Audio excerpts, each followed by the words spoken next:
नमस्कार मेरे प्यारे विद्यार्थियों। YouTube channel GK with D पारा सर पर आपका स्वागत है। जैसा कि कल हमने कहा था कि आज से राजस्थान जीके का लगातार प्रैक्टिस सेट हम टॉपिक वाइज सॉल्व करेंगे। आज का हमारा टॉपिक है राजस्थान के प्रतीक चिन्ह। ये जो टॉपिक है ये थर्ड ग्रेड मेंस एग्जाम जो कि जनवरी में होने वाला है उसमें डायरेक्ट सिलेबस के रूप में लगाया हुआ है। इसके अलावा राजस्थान सरकार की किसी भी परीक्षा में इस टॉपिक में से कभी भी कोई भी सवाल आ सकता है। तो इस टॉपिक पर जो भी ऑब्जेक्टिव टाइप सवाल बन रहे हैं वो मैंने बनाने का प्रयास किया है।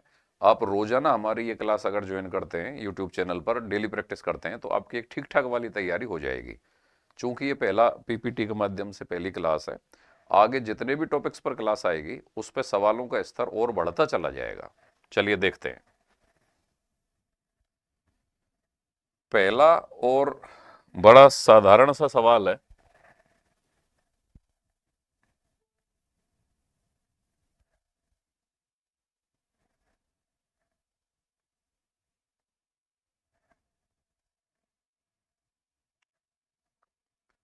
राजस्थान में गंभीर रूप से लुप्तप्राय पक्षी कौन सा है? राजस्थान में गंभीर रूप से लुप्तप्राय पक्षी कौन सा है? ऑप्शन देखिए, घरेलू चिड़िया, मोर, तीसरा ऑप्शन तोता और चौथा ऑप्शन गोडावण। जाहिर सी बात है, प्रथम दृष्टया ही इसका आंसर निकल के आ रहा है और आंसर है गोडावण। क्या आंसर है? गोडावण। ये आप सभी को आता होगा, सरल सवाल है। तो अगर आप सोचेंगे कि यार किस प्रकार की हमारी टेस्ट सीरीज ली जा रही है, इतने छोटे और सरल सवाल हमारे सामने आ रहे हैं, तो आगे जैसे जैसे टेस्ट सीरीज बढ़ेंगी तो थोड़ा स्तर और बढ़ता चला जाएगा। क्योंकि ये टॉपिक ही बड़ा नॉर्मल टॉपिक है, राजस्थान के प्रतीक चिन्ह। तो राजस्थान के प्रतीक चिन्ह इस टॉपिक में थोड़े सवाल आपको इस तरीके से देखने को मिलेंगे, वो ज़्यादा बड़े और टफ सवाल सामान्यतः नहीं होंगे। ठीक है, अगला सवाल देखते हैं।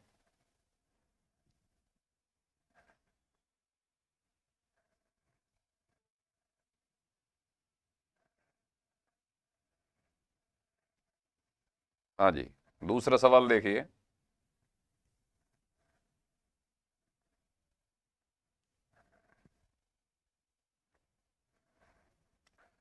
ऊंट का वैज्ञानिक नाम क्या है? आपके सामने चार ऑप्शन हैं। ऊंट राजस्थान का राज्य पशु है पालतू श्रेणी में। तो इसका वैज्ञानिक नाम, अब आप यहीं पे ये समझें कि राजस्थान का प्रतीक चिन्ह कोई भी हो, कोई सा भी राजस्थान का प्रतीक चिन्ह, जिनके सामान्यतः वैज्ञानिक नाम दे रखे हैं वो वैज्ञानिक नाम आपको जरूर याद करने हैं, क्योंकि परीक्षा में एग्जामिनर सामान्यतः वैज्ञानिक नाम पे सवाल डाल देता है।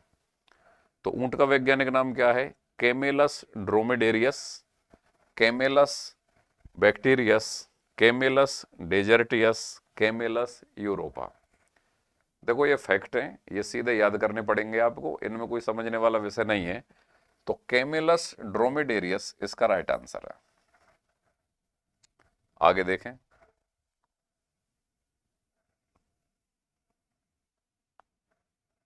तीसरा सवाल देखिए।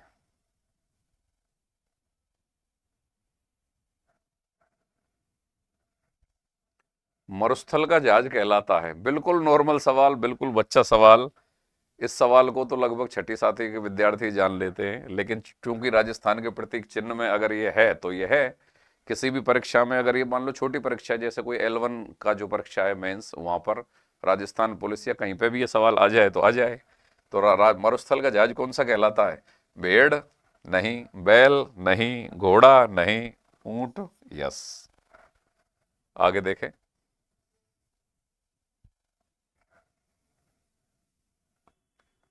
राजस्थान का राज्य पशु कौन सा है? राजस्थान का राज्य पशु कौन सा है?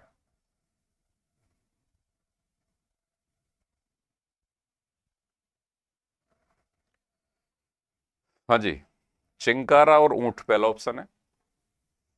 इसके बाद चीता और गाय, शेर और काला चीता, भालू और ऊंट। जाहिर सी बात है आपको ये आंसर आ रहा है, और ये आंसर है चिंकारा और ऊंट, राजस्थान का राज्य पशु। अब यहाँ चिंकारा कौन सी कैटेगरी में और ऊंट कौन सी कैटेगरी में?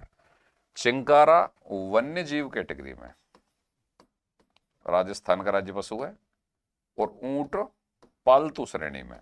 बस ये अंतर आना चाहिए, पालतू श्रेणी में राजस्थान का राज्य पशु है। आगे देखिए, बड़े नॉर्मल नॉर्मल और सरल सरल सवाल लिए हैं हमने, चूंकि ये पहली ही टेस्ट सीरीज है तो थोड़ा ज़्यादा परेशान नहीं करेंगे। आगे जब थोड़ा बढ़ेगा मामला तो उस समय देखेंगे।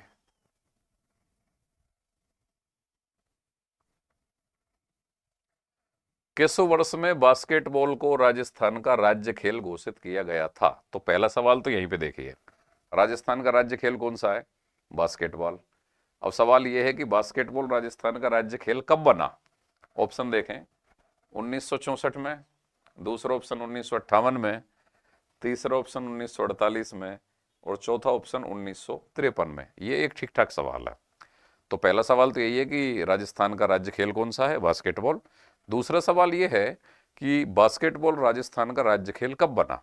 बिल्कुल याद करने का मामला है भाई, याद करिए, 1948। 1948 में बास्केटबॉल राजस्थान का राज्य खेल बना था।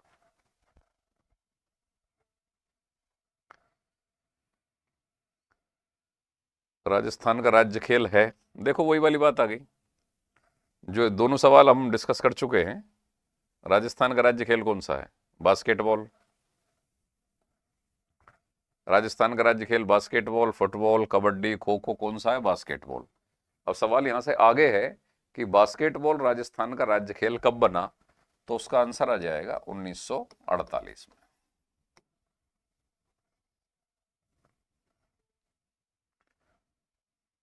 पहला दिन है, सरल सवाल बिल्कुल सरल या छोटे प्रकार के लेंगे, उसके बाद क्रमशः थोड़ा थोड़ा लेवल बढ़ाएंगे आगे। राज्य पुष्प रोहिड़ा राजस्थान के किस भाग में सर्वाधिक पाया जाता है? जब आपने राजस्थान का जीके पढ़ा होगा तो उसमें यह पढ़ा होगा कि रोहिड़ा को क्या बोला जाता है भाई? मारवाड़ टीक। मारवाड़ टीक। राजस्थान की मरुशोभा, राजस्थान की मरुशोभा। रेगिस्तान का सागवान, रेगिस्तान का सागवान। यहां पे ये अंतर करें, रोहिड़ा जो कि राज्य पुष्प है, रेगिस्तान का सागवान कहलाता है। खेजड़ी जो कि राज्य वृक्ष है, वो राजस्थान का कल्प वृक्ष कहलाता है। सामान्यतः इन दोनों शब्दों में विद्यार्थी कंफ्यूज हो जाते हैं, तो अंतर बिल्कुल क्लियर करें। तो नाम में ही जाहिर है, मारवाड़ टीक कहलाता है रोहिड़ा। तो इसका मतलब यह है कि ये कौन से क्षेत्र में ज्यादा मात्रा में पाया जाता है? मारवाड़ और उसके आसपास के क्षेत्र में। मारवाड़ और उसके आसपास के क्षेत्र में। अब मारवाड़ का मतलब क्या है? जोधपुर, पाली और उसके आसपास का क्षेत्र। मारवाड़ में क्या आता है? सांस्कृतिक प्रदेश मारवाड़ में क्या आता है? जोधपुर, पाली और उसके आसपास का क्षेत्र किस में आता है? मारवाड़ में। अब जोधपुर और पाली राजस्थान के किस दिशा में स्थित है? यहां ज्योग्राफी मिक्स हो गई है, तो जोधपुर पाली। अब नक्शे पे आपका प्रॉपर कमांड होना चाहिए। जब आप राजस्थान जी के पढ़ें तो राजस्थान का नक्शा, भारत का नक्शा और संसार का नक्शा, जब आप किसी भी कंपटीशन की तैयारी करें तो ये तीन नक्शे आपके स्टडी रूम में होने चाहिए। और राजस्थान के नक्शे पर तो इतना कमांड होना चाहिए कि आप ये बता सकें कि कौन सा जिला किन किन जिलों से सीमा बना रहा है। और कोई से भी चार जिले अगर आपके सामने आए कि इन जिलों को क्षेत्रफल की दृष्टि से आरोही क्रम में व्यवस्थित करो, अवरोही क्रम में व्यवस्थित करो, कौन से जिले क्रमागत जिले हैं या नहीं है, इस प्रकार के टेक्निकल सवाल परीक्षाओं में सामान्यतः जब पेपर कठिन सेट होता है तभी आते रहते हैं। तो नक्शे पर आपका प्रॉपर कमांड हो। तो अगर मैं आपसे पूछूं कि जोधपुर और पाली, इन चार ऑप्शन के हिसाब से, चार ऑप्शन है पूर्वी राजस्थान, तो जोधपुर और पाली मतलब मारवाड़ क्षेत्र पूर्वी राजस्थान में तो नहीं है, ठीक है। उत्तरी राजस्थान, गंगानगर, हनुमानगढ़ आते हैं, उत्तरी राजस्थान में नहीं है। दक्षिणी राजस्थान, वहां पे भी नहीं है। तो कहां पर है? पश्चिमी राजस्थान। पश्चिमी राजस्थान इन चारों ऑप्शन के हिसाब से सबसे बेस्ट आंसर है। तो इसका आंसर हो जाएगा राज्य पुष्प रोहिड़ा राजस्थान के किस भाग में सर्वाधिक ऐसा हो सकता है कि थोड़ी मात्रा में वो और भी जगह पाए जाए, लेकिन सर्वाधिक मात्रा में अगर बात आएगी तो कहां पाया जाएगा? पश्चिमी राजस्थान में पाया जाएगा। ठीक है, आगे देखते हैं।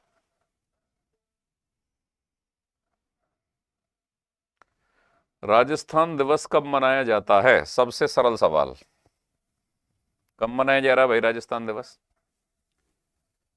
30 मार्च को, 26 जनवरी को, 30 अक्टूबर को, 14 नवंबर को? बिल्कुल बच्चा सवाल है।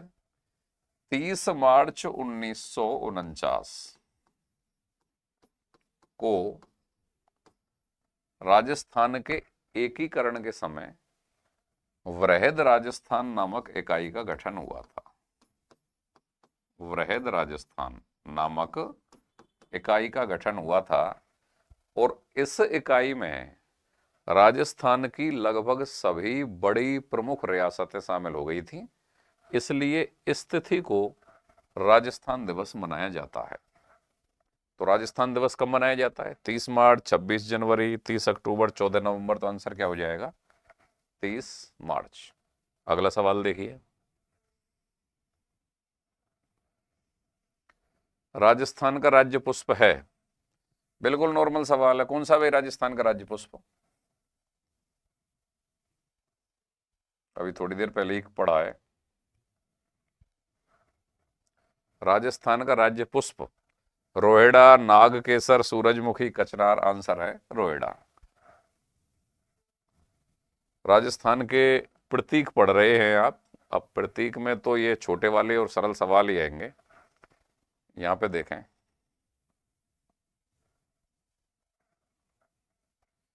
सोरसेन नामक स्थान प्रसिद्ध है। ये थोड़ा ठीक सवाल है, वापस देखिए।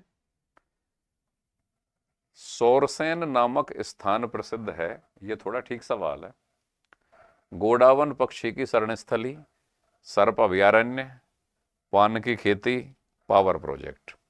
तो देखो आंसर तो गोडावन पक्षी की शरणस्थली है।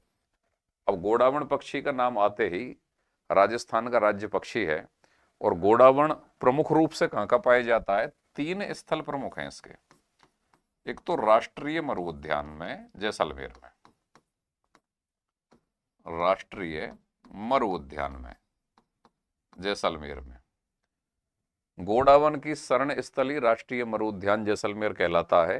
गोडावन का प्राकृतिक दृष्टि से प्रजनन सबसे ज्यादा होता है, वो राष्ट्रीय मरु उद्यान जैसलमेर के अंतर्गत होता है। ठीक है जी।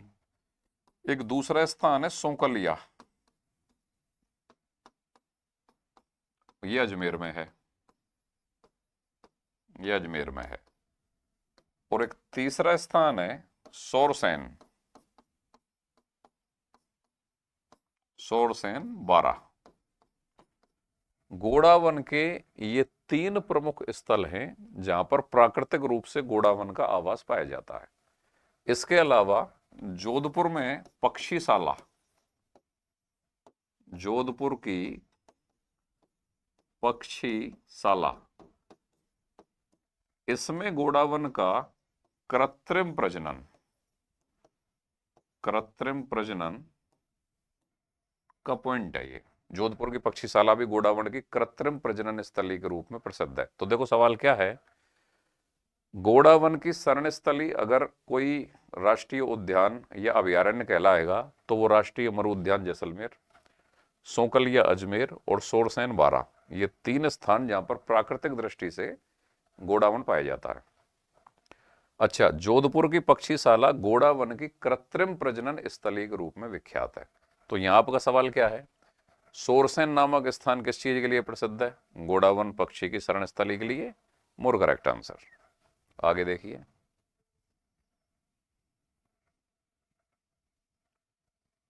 हाँ जी,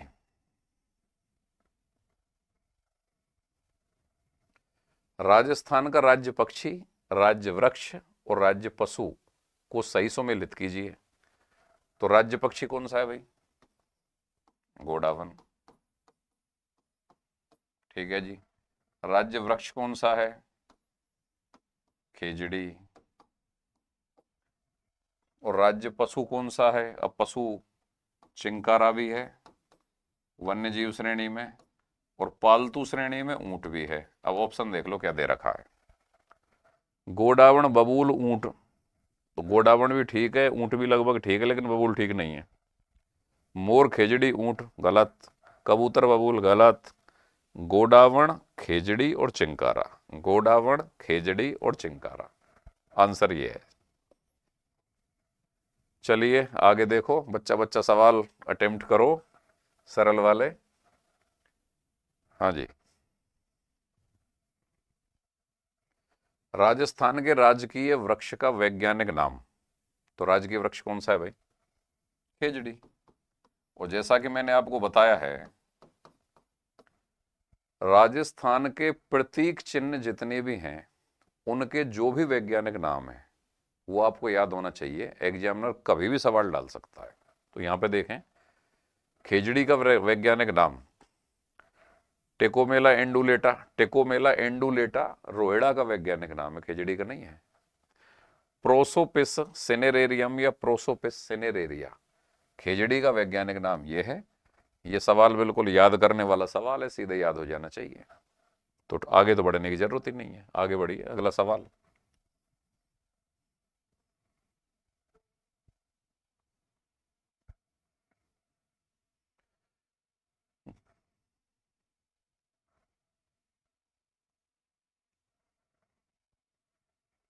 घोड़ावन को राजस्थान का राजकीय पक्षी किस वर्ष घोषित किया गया? बहुत अच्छा सवाल भाई। एक चीज ध्यान रखें, राज्य वृक्ष और राज्य पुष्प ये राजस्थान के प्रतीक घोषित किए गए थे 1983 में। कौन कौन से? राज्य पुष्प रोएड़ा और राज्य वृक्ष खेजड़ी, ये राजस्थान के प्रतीक घोषित किए गए थे 1983 में। राज्य पक्षी और राज्य पशु ये प्रतीक कब घोषित किए गए थे? 1981 में। तो राजस्थान का राज्य राजकीय पक्षी घोड़ावन है, और ये कब घोषित हुआ है राज्य पक्षी? 1981 में।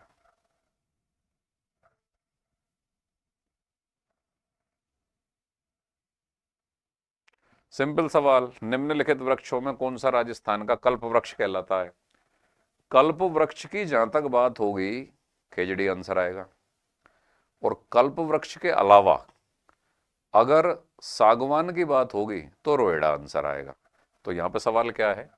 निम्नलिखित वृक्षों में से कौन सा राजस्थान का कल्प वृक्ष कहलाता है? तो कल्प वृक्ष कौन सा है भाई? सागवान, आम, नीम, खेजड़ी। खेजड़ी। आगे बढ़ो। निम्नलिखित में से किसे उष्णकटिबंधीय कटीले जंगलों में स्थापित निम्नलिखित में से किसे उष्णकटिबंधीय कटीले जंगलों में स्थापित रेगिस्तान में अपनी जबरदस्त उपयोगिता के कारण रेगिस्तान का कल्प वृक्ष कहा जाता है? की पॉइंट क्वेश्चन का।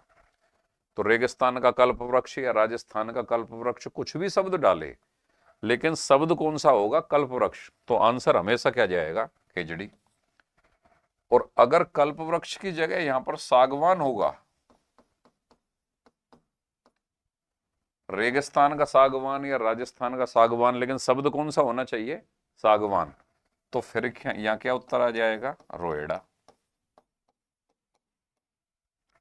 कल्पवृक्ष मतलब खेजड़ी, रेगिस्तान का चाहे राजस्थान का कुछ भी कहे। और भाई सागवान मतलब रोहेड़ा, चाहे राजस्थान का करके पूछे या रेगिस्तान का करके पूछे। आगे देखिए। हाँ भाई अच्छा सवाल है।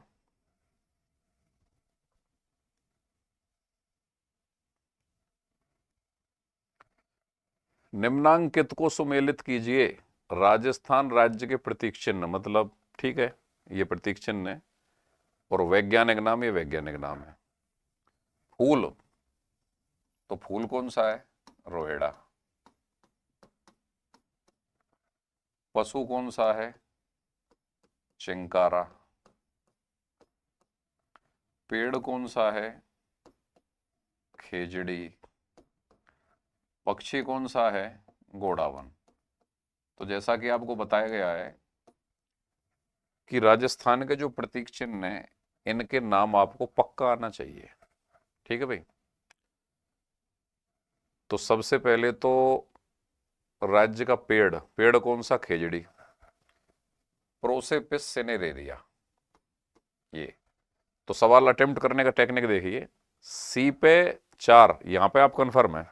अब यहां सी देखो, 2 जगह 4 आ रहा है। ठीक है, आगे बढ़ते हैं। फूल कौन सा है? रोएड़ा। तो रोएड़ा है, रोएड़ा का वैज्ञानिक नाम है टेकोमेला एंडुलेटा। मतलब ए पे 3 आना चाहिए, सी पे जिस पे 4 है उस पे ए पे 3 आना चाहिए। ये रहा आंसर। अब फिर चारों को मिला के देख लो। मतलब इस प्रकार के मैचिंग वाले सवाल जब कभी भी आपके सामने आए तो उन सवालों में जो सबसे ज्यादा कंफर्म है पहले तो उसको मैच करो। कई बार ऐसा होता है कि एक मैच होता ही आंसर आ जाता है, लेकिन अगर मान लो एक मैच होने के बाद आंसर नहीं आ रहा है तो फिर दूसरे को मैच करो। यहां आप कंफर्म थे कि खेजड़ी प्रोसोपिस सिनेरेरिया है। ठीक है, दूसरे नंबर पर आपने फिर राज्य पुष्प रोएड़ा को लिया, फूल को रोएड़ा को लिया, टेकोमेला एंडुलेटा। तो देखो ए में 3 हो गया और सी में क्या हो गया? 4 हो गया। अब बी को देखिए, बी मतलब पशु, मतलब चिंकारा, इसमें 1 हो जाएगा। गजेनेला बेनेटी बोला जाता है चिंकारा का वैज्ञानिक नाम। और फिर कौन सा बचा? डी मतलब पक्षी, मतलब गोडावन। आर्डियोटिस नाइग्रिसेप्स की जगह इसको यहाँ क्रायोटिस बोला जाता है। ये शब्द ये है, क्रायोटिस नाइग्रिसेप, ये गोडावन का वैज्ञानिक नाम। इस तरीके से ये मैचिंग वाले सवाल अपन अटेम्प्ट करते हैं। इनमें कई बार क्या होता है कि हमको अगर नहीं भी आ रहा होता है ना कोई सवाल, तो 1 या 2 पकड़ते ही क्लू निकलता है और उससे आंसर निकल जाता है। और कई बार जब बैड लक होता है तो ऐसा होता है कि भाई अगर आप पे 2 की जगह 3 भी आ रहे हो, जब भी बात चौथे पे जाके फंस जाती है। अब ये लक वाला मामला है।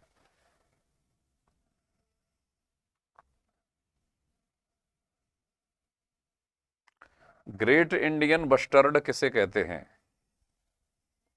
ग्रेट इंडियन बस्टर्ड किसे कहते हैं? बताइए। कुर्जा? नहीं। साइबेरियन सारस? नहीं। गोडावन? यस। चिंकारा को भी नहीं कहते। ग्रेट इंडियन बस्टर्ड गोडावन को कहते हैं। लेकिन सबसे बड़ा सवाल यह है, अगर वो थोड़ा सा और स्टैंडर्ड मेंटेन करता, कि project great Indian bustard, project great Indian bustard किसकी सुरक्षा के लिए या किसके संरक्षण के लिए चलाया जा रहा है, तो उसका आंसर होता गोडावन के लिए चलाया जा रहा है। कब से चलाया जा रहा है, यह ज्यादा बड़ा सवाल है। 5 जून 2013 से। 2 सवाल, प्रोजेक्ट ग्रेट इंडियन बस्टर्ड किस जीव के संरक्षण के लिए चलाया जा रहा है? गोडावन के संरक्षण के लिए। और कब से चलाया जा रहा है? 5 जून 2013 से चलाया जा रहा है। ठीक है, आगे देखिए।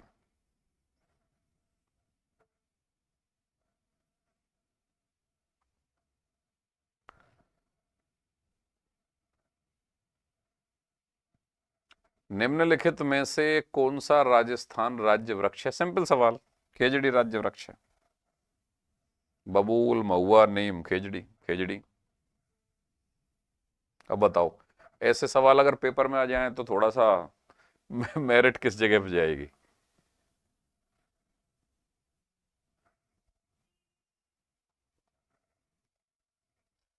ऊंट के अतिरिक्त निम्न में से किस पशु को राजस्थान के राज्य पशु का दर्जा दिया गया है? ऊंट के अलावा चिंकारा को, लोमड़ी को, काला हिरण को, अजगर को, किसको दिया गया है? चिंकारा को। तो चिंकारा कौन सी श्रेणी में राज्य पशु है? वन्य जीव श्रेणी में। और ऊंट कौन सी श्रेणी में है भाई? ऊंट है आपके पालतू श्रेणी में। अब सवाल यह है कि ऊंट पालतू श्रेणी में राज्य पशु कब बना? 29 सितंबर 2014 में ऊंट पालतू श्रेणी में राज्य पशु बना और वन्यजीव श्रेणी में पहले से ही चिंकारा राज्य पशु है। तो चिंकारा राज्य पशु कब बना, ये भी तो एक सवाल है। चिंकारा राज्य पशु बना 1981 में। मुख्य मुख्य जो प्रतीक हैं ये कब बने, इनके सन आपको आना चाहिए, इनके वैज्ञानिक नाम आपको आना चाहिए। थर्ड ग्रेड मेंस परीक्षा में ये डायरेक्ट सिलेबस का एक हिस्सा है राजस्थान के राज्य प्रतीक। बाकी अन्य किसी भी परीक्षा में तो ये जीके के एक पार्ट के रूप में पूछा जा सकता है, लेकिन थर्ड ग्रेड मेंस परीक्षा में एक सवाल इस पर पक्का निकलेगा। और ऐसा हो सकता है कि आज जो टेस्ट सीरीज हम सोल्व कर रहे हैं वो सवाल यहीं से निकल जाए।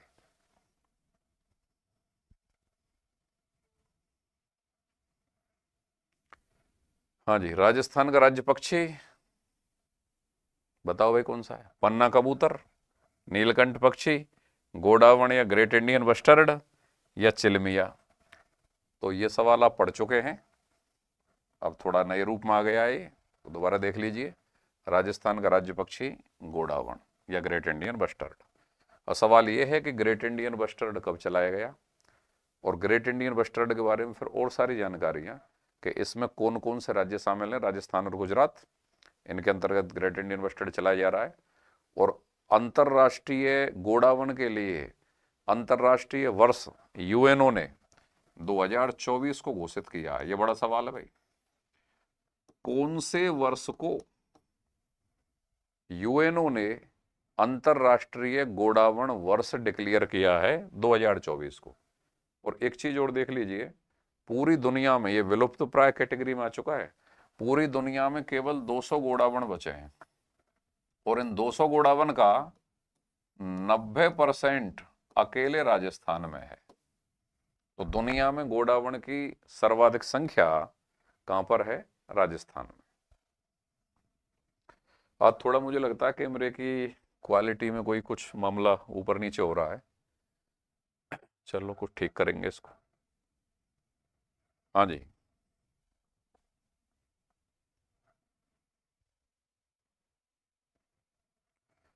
राज्य वृक्ष खेजड़ी सर्वाधिक किस क्षेत्र में पाया जाता है? देखो बहुत अच्छा सवाल है। मेवाड़ में, मारवाड़ में, शेखावाटी में या ढूंढाड़ में? यहां आप ये क्लियर कट जान लीजिए, राज्य पुष्प रोहिड़ा सबसे ज्यादा मारवाड़ मतलब जोधपुर और उसके आसपास के क्षेत्र में, जो राज्य पुष्प है वो जोधपुर और उसके आसपास के क्षेत्र में। लेकिन जो राज्य वृक्ष खेजड़ी है वो मेवाड़ में नहीं, मारवाड़ में नहीं, शेखावाटी में यस, ढूंढाड़ में नहीं। बात है सर्वाधिक। वैसे तो राजस्थान का राज्य वृक्ष है, राजस्थान में एक वृक्ष के रूप में अगर सबसे ज्यादा मात्रा में कोई वृक्ष पाया जाता है तो वो खेजड़ी पाया जाता है, एक वृक्ष के रूप में। यहां एक अंतर करेंगे। आपने धोकड़ा का नाम भी सुना है? धोकड़ा कई किताबों में पहले तो ज्यादा ही मात्रा में लिखा होता था कि सबसे ज्यादा मात्रा में धोकड़ा पाया जाता है बहुत सारी किताबों में, और ये भी लिखा रहता था कि भाई खेजड़ी सबसे ज्यादा मात्रा में पाया जाता है। अंतर यह है, खेजड़ी मैदानी भाग में सबसे ज्यादा मात्रा में, धोकड़ा पर्वतीय भाग में सबसे ज्यादा मात्रा में।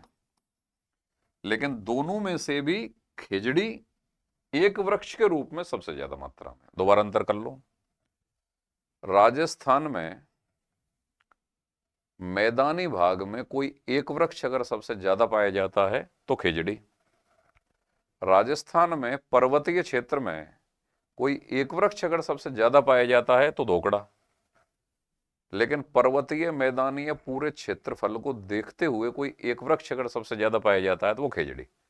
तो सरल भाषा में जान लें, एक वृक्ष के रूप में राजस्थान में सबसे ज्यादा मात्रा में पाए जाने वाला वृक्ष कौन सा है? खेजड़ी। अच्छा, अब खेजड़ी राजस्थान के कौन से हिस्से में सबसे ज्यादा मात्रा में पाया जाता है? शेखावाटी। रोहिड़ा या मारवाड़ टीक या राज्य पुष्प सबसे ज्यादा मात्रा में किस क्षेत्र में पाया जाता है? जोधपुर पाली और उसके आसपास का क्षेत्र, मतलब मारवाड़ क्षेत्र में। ठीक है, चलिए आगे देखें।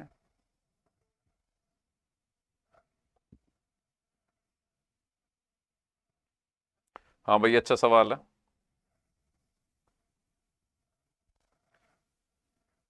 निम्न में से कौन से लोक देवता का मंदिर खेजड़ी के नीचे नहीं बनाया जाता है? राजस्थान के लोक देवता आपने पढ़े होंगे, और कुछ लोक देवता ऐसे हैं कि जिनका मंदिर खेजड़ी के वृक्ष के नीचे बनाया जाता है। तो इनमें से ऐसा कौन सा है जिसका मंदिर खेजड़ी के वृक्ष के नीचे नहीं बनाया जाता?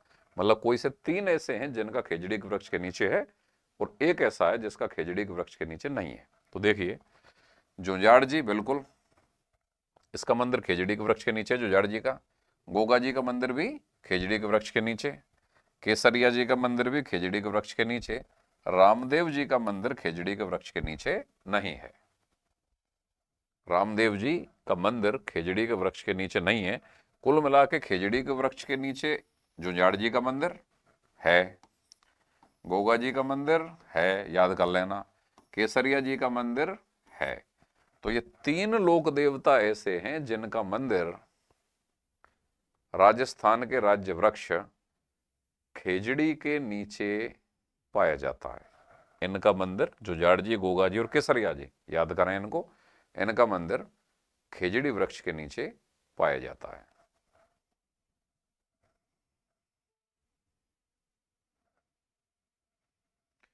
चिंकारा किस जिले का शुभंकर है? बिल्कुल सॉलिड सवाल। चिंकारा किस जिले का शुभंकर है? यहां पे एक चीज जरूर ध्यान रख लें, राजस्थान जीके में बाकायदा एक लिस्ट है जिले वाइज। इस जिले का शुभंकर ये है, इस जिले का शुभंकर ये है, इस जिले का शुभंकर ये है। वो पूरी लिस्ट आप याद कर लेना, पक्का मैं बता रहा हूं आपको। किसी भी परीक्षा में एक सवाल कभी भी यहां से निकल जाता है। उस सवाल का टाइप क्या रहता है? निम्नलिखित में से कौन सा सही सुमेलित नहीं है? इधर तो रहेंगे जिलों के नाम, इधर रहेंगे शुभंकर के नाम, तो 3 तो सही सुमेलित होंगे, कोई एक सही सुमेलित नहीं होगा। तो इस सवाल का जवाब आप कब दे सकते हैं? जब वो पूरी लिस्ट आपको याद होगी। एक जिला एक उत्पाद, एक जिला एक शुभंकर, ये लिस्ट आप पक्का याद कर लें। किसी भी परीक्षा में एक आध सवाल आराम से निकल जाता है। कुछ मैं बड़ी सेट चीजें बताऊंगा आपको, वहां से आपके सवाल जाएंगे और जाते रहे। हर जिले में कोई ना कोई औद्योगिक क्षेत्र जो बना रखे हैं, तो औद्योगिक क्षेत्रों के नाम रट ले, पिछले 3-4 साल के अंदर लगभग हर परीक्षा में यह सवाल निकलता है कि निम्नलिखित में से कौन सा सही सुमेलित नहीं है। जिला रहेगा, औद्योगिक क्षेत्र रहेगा, सही सुमेलित करवाएगा, वो याद होना चाहिए। शुभंकर याद होना चाहिए। एक जिला एक उत्पाद योजना के अंतर्गत उत्पाद का नाम याद होना चाहिए। तो ये शुभंकर आ रहा है आपके सामने। चिंकारा किस जिले का शुभंकर है? गंगानगर, हनुमानगढ़, बीकानेर, जयपुर। अगर वो लिस्ट आपको याद होती तो आप इसमें आंसर कर देते गंगानगर। चिंकारा किस जिले का शुभंकर है भाई? श्री गंगानगर जिले का शुभंकर है चिंकारा। आगे देखें, प्रोजेक्ट ग्रेट इंडियन बस्टर्ड कब शुरू हुआ? प्रोजेक्ट ग्रेट इंडियन बस्टर्ड, इसको तो मैंने अभी बताया थोड़ी देर पहले आपको। 5 जून 2011 नाजीना, 5 जून 2013, 5 जून 2015, 5 जून 2017, 5 जून 2013। याद करो सीधे सीधे। प्रोजेक्ट ग्रेट इंडियन बस्टर्ड 5 जून को पर्यावरण दिवस मनाया जाता है। तो 5 जून 2013 को गोडावण के संरक्षण के लिए प्रोजेक्ट ग्रेट इंडियन बस्टर्ड शुरू हुआ। ये याद करें ये तिथि।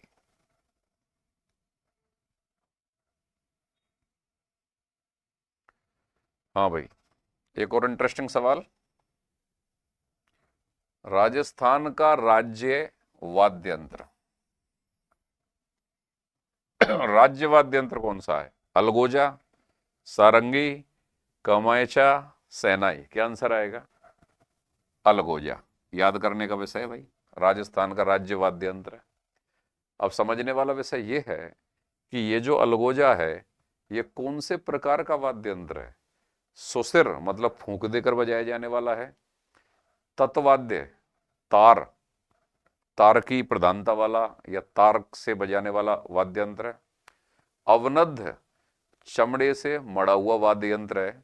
या घनवाद्य है, जिसमें चोट दे के बजाया जाता है, वो है। कौन से प्रकार का है भाई? अलगोजा। फूंक दे के बजाया जाता है तो ये सुसिर वाद्य है। तो ये अलगोजा राजस्थान का राज्य वाद्य यंत्र है। आगे देखिए, हाँ भाई, एक और इंटरेस्टिंग सवाल, माटो माटो क्या चीज है? नाम से खेजड़ी किस रियासत के राज्य चिन्ह में चिन्हित है? मतलब खेजड़ी का चिन्ह किसी रियासत के राज्य चिन्ह के रूप में चिन्हित है और किस नाम से? माटो नाम से। तो खेजड़ी आते ही देखिए, जैसे जैसलमेर, बीकानेर, जोधपुर और जयपुर, सामान्यतः अगर डायरेक्टली आपको याद नहीं है तो खेजड़ी आते ही विद्यार्थी सामान्यतः जोधपुर जाना पसंद करेगा कि भाई खेजड़ी के संबंध में जो बलिदान जो हुए हैं वो बड़े स्तर पर जोधपुर में हुए हैं, तो शायद यहाँ कुछ होगा। लेकिन इसका बेस्ट आंसर क्या? सही आंसर और डायरेक्ट आंसर बीकानेर। बीकानेर रियासत के राज्य चिन्ह में माटो नाम से खेजड़ी का चिन्ह चिन्हित है। तो खेजड़ी का चिन्ह माटो नाम से, इस टर्म को याद करें, थोड़ा स्पेशल है। किस रियासत के राज्य चिन्ह में है ये चिन्हित? बीकानेर। आगे देखिए, ऊंट को पालतू श्रेणी में, देखो ये अच्छे सवाल आ रहे हैं, अब टेक्निकल सवाल हैं, अच्छे सवाल हैं। ऊंट को पालतू श्रेणी में राज्य पशु का दर्जा कब मिला? तो पहला सवाल तो यही हो गया। वन्यजीव श्रेणी में राज्य पशु कौन सा है? चिंकारा। और चिंकारा राज्य पशु वन्यजीव श्रेणी में 1981 में बना है। पालतू श्रेणी में राज्य पशु कौन सा है? ऊंट। अब सवाल यह है कि ऊंट पालतू श्रेणी में राज्य पशु का दर्जा ऊंट को कब मिला? 19 सितंबर 2012, 19 सितंबर 2013, 19 सितंबर 2014 और 19 सितंबर 2015। तो आंसर है 19 सितंबर 2014। इस तिथि को ऊंट को पालतू श्रेणी में राज्य पशु का दर्जा मिला। और जैसे ही ऊंट राज्य पशु बन गया तो टोंक में ऊंट की बलि दी जाती थी, उस बलि प्रथा को भी टोंक में बंद कर दिया गया।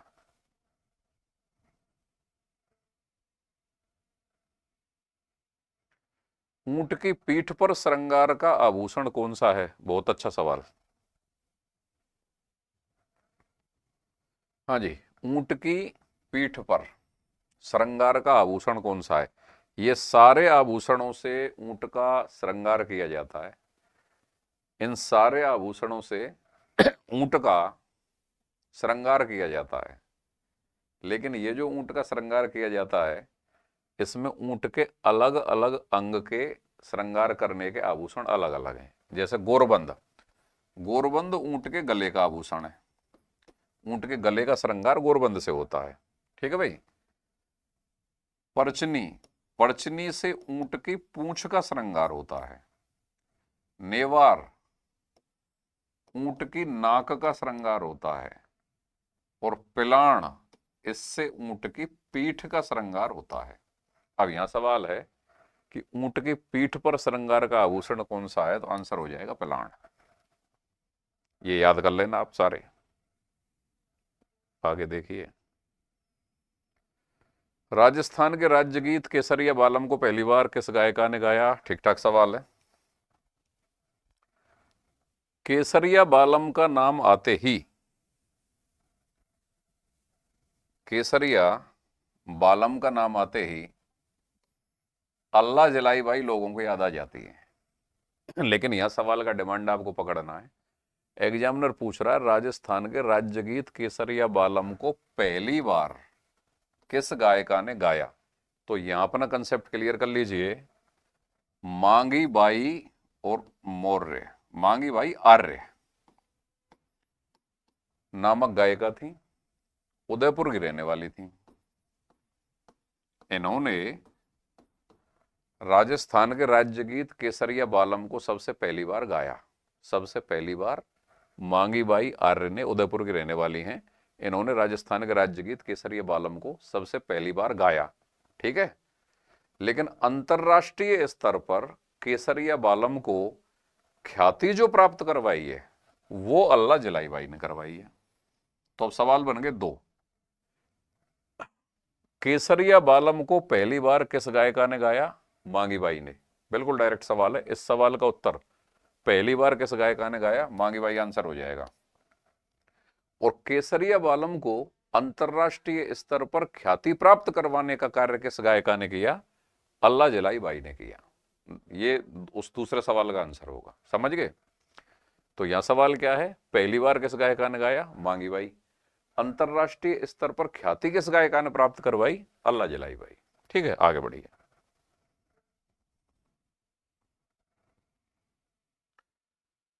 राजस्थान के राज्य कवि का दर्जा किसे प्राप्त है, राजस्थान के राज्य कवि का दर्जा, राज्य कवि। वैसे तो ये सारे ही राजस्थान के कवि और साहित्यकार हुए हैं, लेकिन जब बात राज्य कवि का दर्जा की या राज्य कवि की आएगी तो मोणोत नैणसी ना, श्यामल दास ना, कविराज श्यामल दास मेवाड़ के बड़े कवि हुए हैं लेकिन नहीं, केसरी सिंह बारठ को भी राज्य कवि का दर्जा नहीं है, सूर्यमल मिश्रण को राज्य कवि का दर्जा है। याद करने वाला सवाल है, याद करें। राजस्थान का राज्य नृत्य कौन सा है देखो दो सवाल बड़े अच्छे हैं, यहां पे गौर करिए।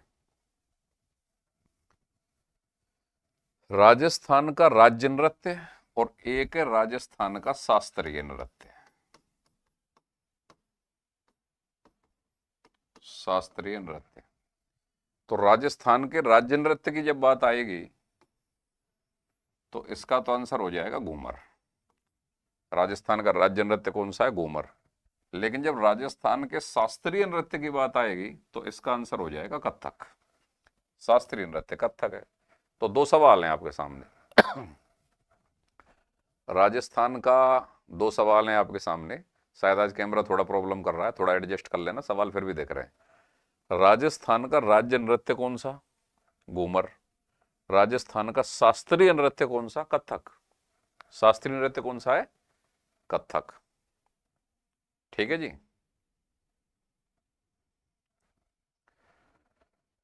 आगे देखो,